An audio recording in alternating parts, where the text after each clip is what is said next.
working with Kill Callion. You know what I mean? There's other artists too, like on the East Coast I worked with too, man. Okay. Since we linked, I worked with Keith Murray. Wow. You know what I mean? I did a joint with Keith Murray, you know what I mean? Yeah. And I was surprised, but he had people in South Carolina, so I got the right number and I got able to talk to him. I was like, man, he was like, man, I just be doing shows and focusing on these podcasts and stuff, getting his money like that. Right. But I say, man, I know you still can rap.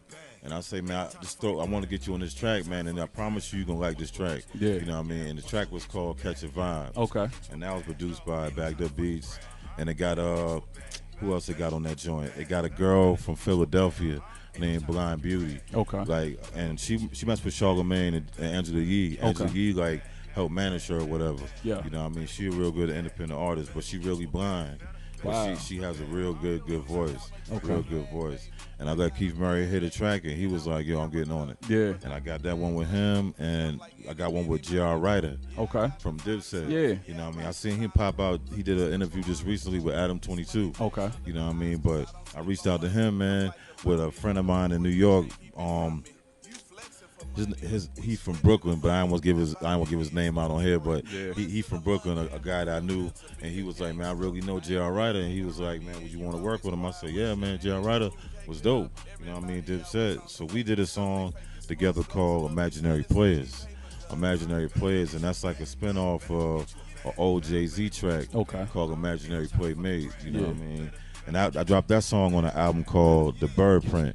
You know what I mean? The whole album was kind of doing like certain songs that sounded like Jay-Z joints remake. Right. You know what I mean? That's the same album I got a little flip on. Okay. Kill Callion on, ESG on that one too. And who else on that album? Sauce Walka on that album. Wow. Yeah, Sauce Walka gave me a drop on that joint, man. And I was like, I used that little short hook, but it'll go, man. You know what I mean? I got that through his manager, Big Trail. Yeah. And Big Trail go back to when I first met Project Pat. Okay. You know what I mean? So Big Trail used to be Project Pat manager. So when I was like, man, Big Trail, you working with Sauce Walka now? I said, man, get him on the line, see if I can get something from him, man. And he was cool, man. Sauce Walka, that's a major. I got to shout out him because Sauce Walka, like, they ain't taking over Houston right now. Yeah. He like the new age, but, you know what I mean?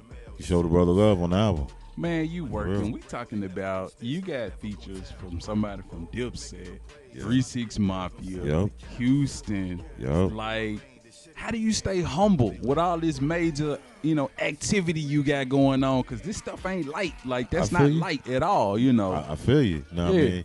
I just be just trying to focus on the long drive, you know what I mean? Focus on the marathon, not the quick race, you know what I mean? Right. So it's easy to get wrapped up in that, but I'll be like, man, if I get wrapped up in that gonna make me stop and not keep going forward, like not reaching for new goals, new things, like new business ventures, you know what I mean? Looking for a different avenue to go in, you know what I mean? So that's how I stay humble, you know what I mean? That's how I keep it humble, man.